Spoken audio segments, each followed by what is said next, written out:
What's going on? We're back for another episode of the Tussle Talk Podcast. This is post UFC 261, Monday, April 26, 2021.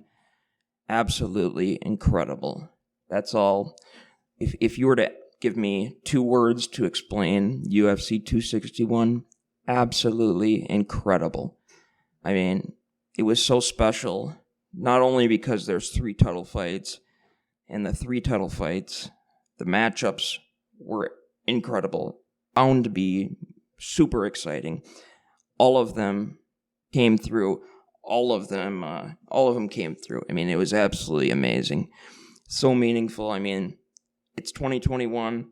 It's been a year, give or take a few weeks, since we have had a real UFC event with fans.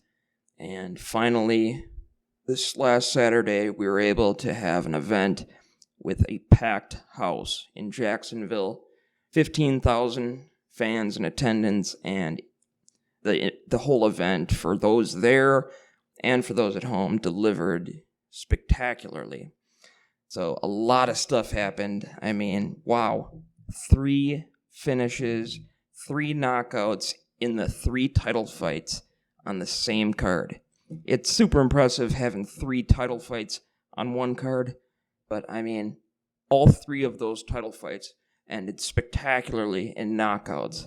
So it was an incredible experience and so entertaining and special to have such beautiful performances by these elite warriors. But also, we're coming out the other end of the tunnel. UFC is coming back with fans. People are starting to get back to their normal lives.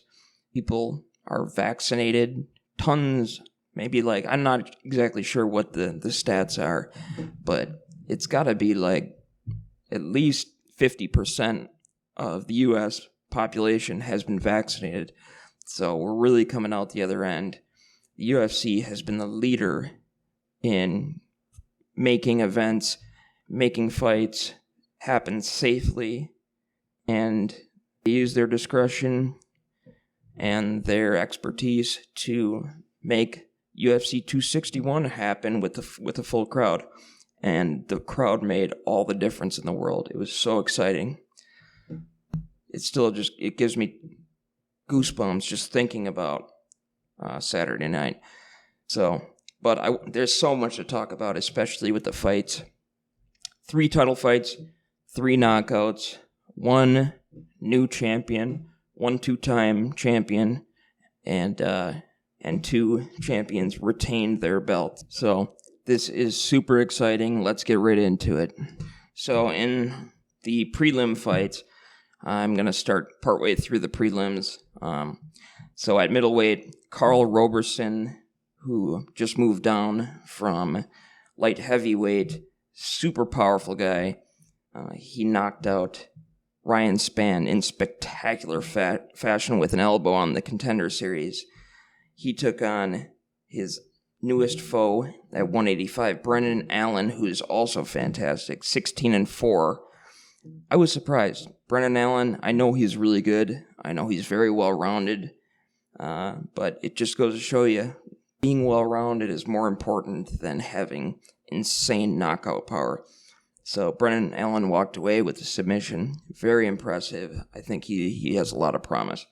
After that, we had Dwight Grant versus Stefan Sekulic.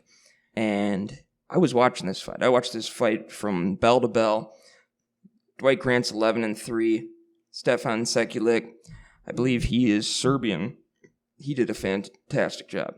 Both of them did a fantastic job. I guess Dwight Grant was given the decision. I didn't so much agree with that. I thought Stefan Sekulic should have won that fight. After that, we had another welterweight bout. Alex Oliveira, the other cowboy, 22-10 with 1 tie and 2 no contests, took on the up-and-comer, the prospect Randy Brown, and who is 13-4. And I was surprised. Randy Brown is super long. He's got a lot of power. This was the least expected outcome I could have possibly imagined for this fight, because Randy Brown ended up submitting Alex Oliveira in the first round. So really impressive. Randy Brown is definitely a guy to keep your eye on. So moving up to the main card, this is one of the best main cards that the UFC has compiled in a long, long time. So we had Valentina Shevchenko taking on Jessica Andrade. Valentina, as a lot of you may know, the extremely, extremely dominant flyweight champion. She's 21-3, taking on Jessica Andrade, who is the former strawweight champion who took out the winner of the next fight, Rose Namajunas, by slam. She slammed her on her head and knocked her out to become the strawweight champion, and ended up getting whooped by Zheng Li.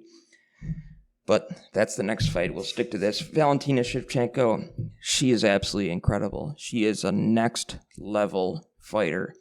I don't know if there's anybody, I can't think of anybody who could challenge Valentina for that flyweight belt as of now. I think she is going to reign as champion for a long while. I mean, she is just looking better and better every time she comes out.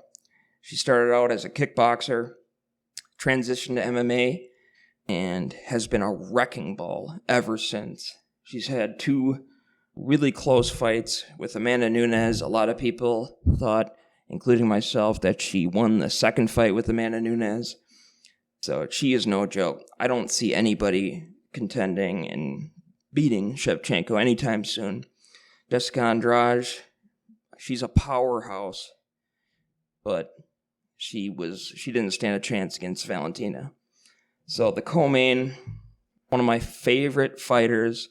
I am one of the biggest fans of Rose Namajunas. She's about my age.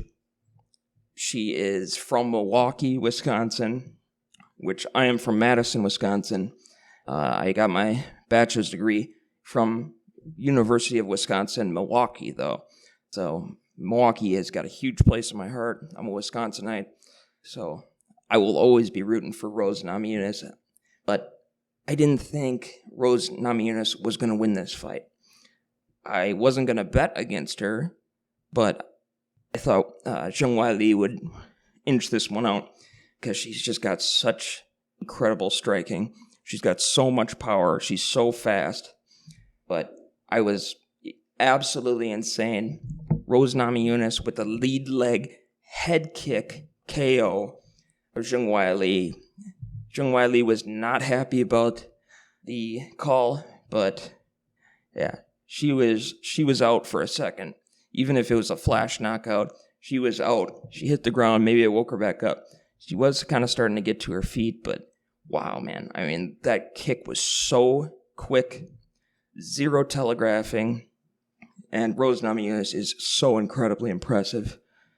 You know, Rose Namajunas, it seems like she has really, really regained that spice for life.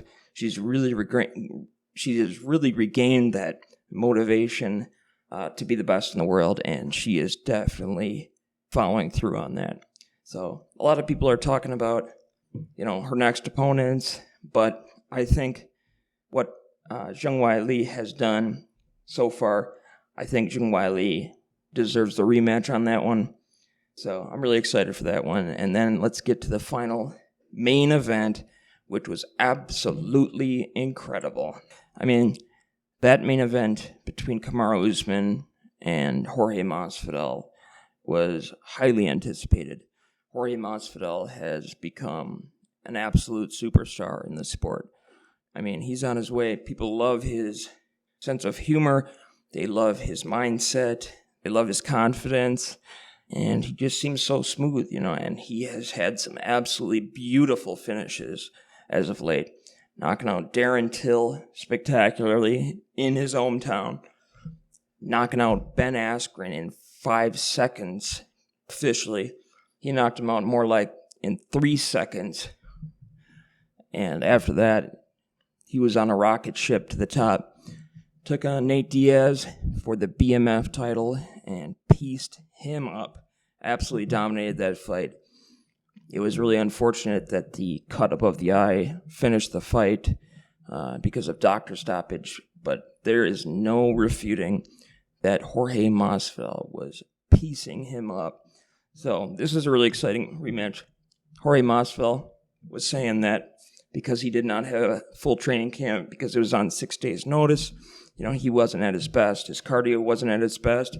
He didn't have a full training camp, and before the fight and leading up to it, I kind of agreed. I thought he would do a lot better in this rematch, having a full camp and everything, and it didn't really work out. He did 1,000 times better in that first fight that they had on 6 days' notice.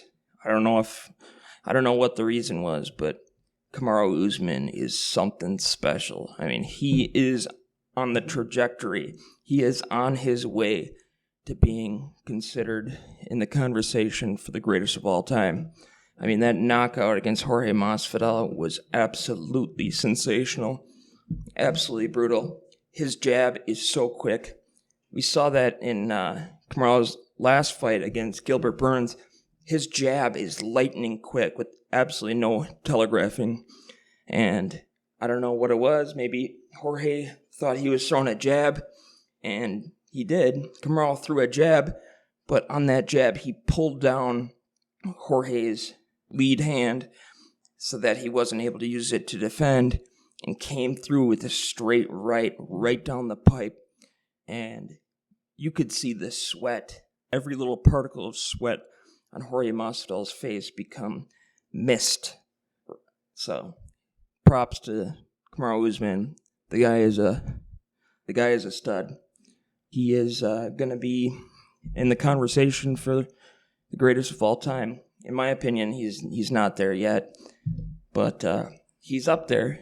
He's in the conversation. So, all the talk about him retiring after this fight is nonsense. He's still young. He's in his prime. He's a stud. The next fight I want to see for him is either Colby Covington, or if Wonder Boy wins his fight, I want to see that fight.